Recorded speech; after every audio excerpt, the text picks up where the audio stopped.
Bonjour et bienvenue dans l'invité de l'économie. Je reçois aujourd'hui Daniela Elstner, qui est directrice générale d'Unifrance. Alors Unifrance, c'est l'organisme qui se charge de faire la promotion des films français à l'international. Bonjour. Vous Bonjour, allez bien? très bien, merci. Alors, la crise du Covid aussi frappe durement le cinéma. Tout est à l'arrêt. Vous n'avez sans doute jamais connu une telle situation.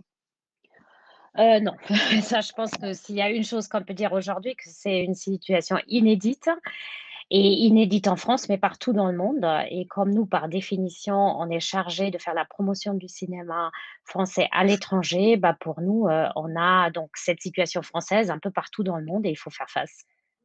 Alors justement, comment on fait face à une telle situation? Est-ce que d'abord, c'est une question d'argent avant tout ou pas?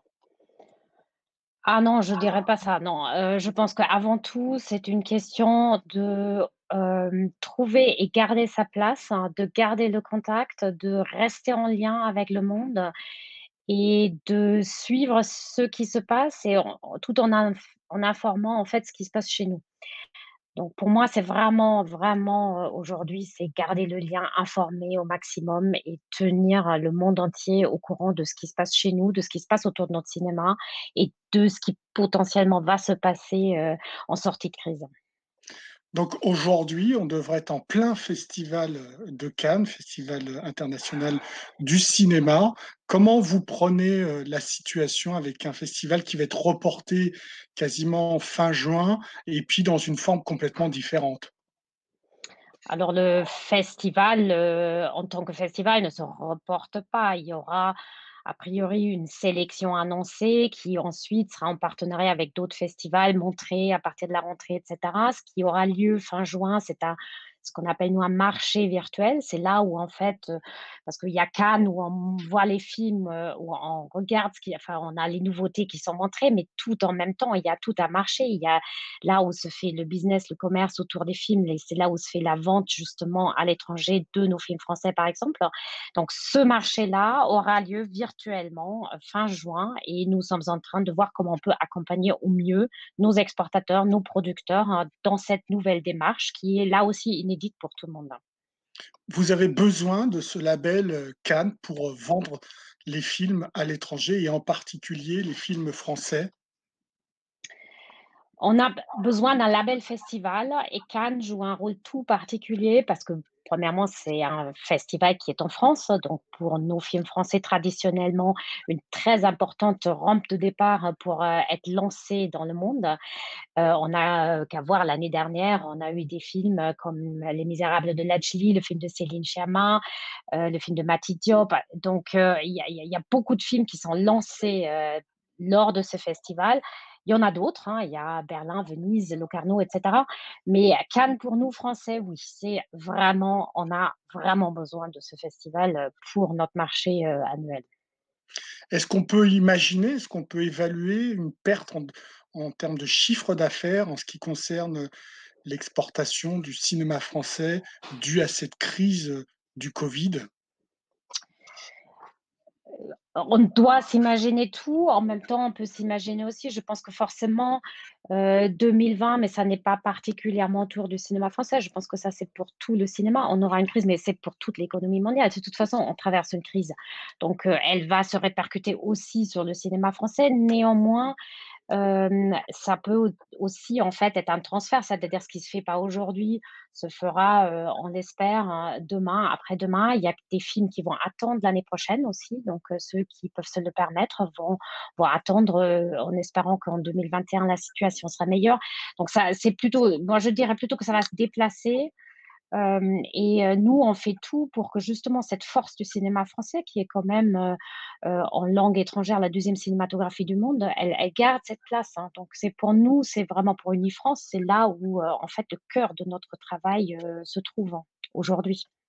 2019, c'était un chiffre d'affaires pour l'exportation des cinémas, des films français, aux alentours de 40 millions d'euros. Quand même petite année, hein, quand on voit les grandes années en 2017, où on a atteint, plutôt, les 80 millions d'euros. Donc ça va être plus dur aujourd'hui? Alors, c'est pas tout à fait ça, c'est 40, en fait, on est à 44 millions d'entrées, donc ça n'a rien à voir avec l'argent, en fait, que, les films ont entre guillemets «gagné» en termes de recettes, dans les caisses de cinéma, où là, on est plutôt à 250 millions, donc c'est pas tout à fait le même chiffre.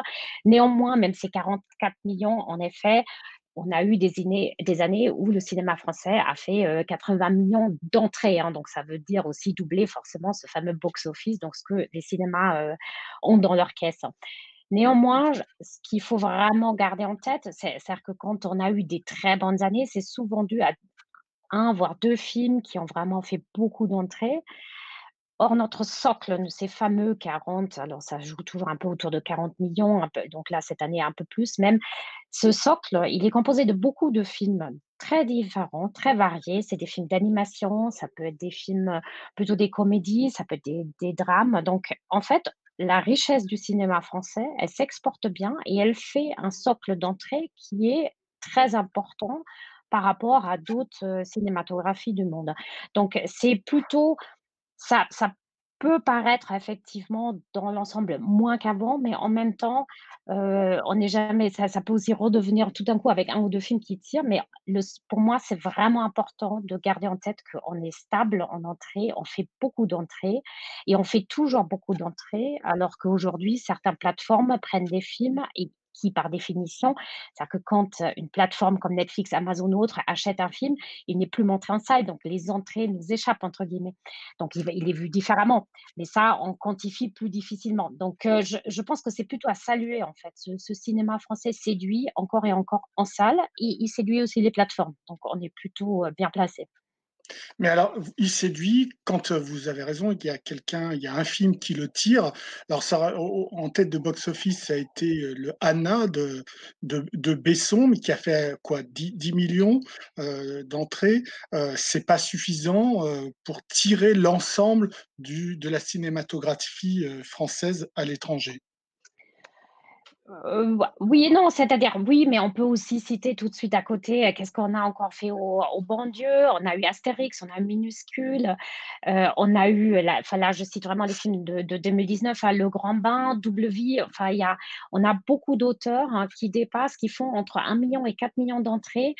Alors ça peut paraître, peut-être pas grand-chose, mais néanmoins aujourd'hui, il faut vraiment se dire que un cinéma qui est indépendant, qui est en langue étrangère, ça c'est forcément, il y a peut-être un peu moins de monde aujourd'hui qui va aller se déplacer en salle les voir, hein, mais c'est aussi un peu pour chaque film un départ, hein, parce qu'il faut pas oublier que un film qui fait 1 million, 2 millions à l'étranger en salle, ensuite sa carrière n'est pas terminée. C'est-à-dire après, il peut tout à fait se faire acheter par une plateforme dans un pays, il peut se faire acheter par la télévision locale, il sortira en DVD. Ça, il y a toute une vie derrière. Donc en fait, il faut voir vraiment avoir cette vision globale en fait de la vie d'un film en tête pour pouvoir juger. Alors, vous l'avez dit, hein, 7 films qui ont fait plus d'1 million d'entrées, mais quand on regarde les chiffres précisément sur, l'impact géographique, c'est près de 60 en Europe. Ça veut dire qu'on n'arrive pas à exporter en dehors de l'Europe et qu'il y a des marchés à prendre, justement, ailleurs, en Asie, en Amérique? Alors ça, c'est un peu notre travail. C'est vrai que l'année dernière, il y a notamment, par exemple, le marché de la Chine. Alors là, il faut vraiment, se redire qu'on parle de 2019. 2020, forcément, avec cette crise, elle va être très différente. Donc, disons, si on prend une année, quand même normale comme 2019, la Chine, par exemple, on n'a pas eu le très grand succès qui peut rapporter très vite beaucoup d'entrées. Donc ça, c'est certainement un territoire où Unifrance doit travailler, doit mettre ses efforts. On travaille avec les pouvoirs publics, on travaille avec nos artistes. Faut faire beaucoup de promotion aussi. Il faut, aller dans les pays, il faut être présent, il faut se faire connaître. Donc tout ça, c'est notre travail. C'est aussi au Japon où traditionnellement on fait un festival tous les ans qui marche très, très bien, mais voilà, il faut pas relâcher nos efforts, hein. Et l'autre, disons de l'autre côté de l'Atlantique, si on prend, les États-Unis, là aussi, c'était les États-Unis, ça a beaucoup changé. Ça n'a jamais été ça n'est pas que un marché, en fait, d'entrée parce que forcément, vous avez vraiment les films américains très, très, très forts et ensuite vous avez un cinéma en langue étrangère. Alors cette année ou l'année dernière, avec, Parasite, donc le film coréen qui a même gagné l'Oscar, qui était un film en un film non américain d'ailleurs et un film qui n'est pas en anglais. C'est une énorme exception pour les États-Unis. Mais aux États-Unis, on a aussi pour beaucoup de films une très longue vie parce que sur les plateformes, on est aussi présent. Est-ce que, cette crise, c'est pas, visiblement une victoire aussi pour des plateformes comme Netflix, où on n'a plus besoin de se déplacer dans les salles? Et est-ce que du coup, vous craignez pas que, le cinéma français soit de plus en plus absent de ces plateformes? Je crois qu'il y a un chiffre qui existe, on serait présent à 2,4 sur les plateformes, c'est cela? Tout à fait, ça c'est le pourcentage de la présence du cinéma français et on reste avec ça la quatrième cinématographie donc faut aussi relativiser. Ça paraît peu, en même temps, on y est. Donc pour moi, ça n'est pas tellement une question entre l'un versus l'autre ou l'un contre l'autre, mais je pense qu'aujourd'hui, il faut qu'on agisse tous ensemble. Je pense que les plateformes peuvent apporter au cinéma français des choses. La salle doit encore et encore l'apporter au cinéma français. Donc, c'est à nous de faire en sorte que justement ce pourcentage augmente sur les plateformes.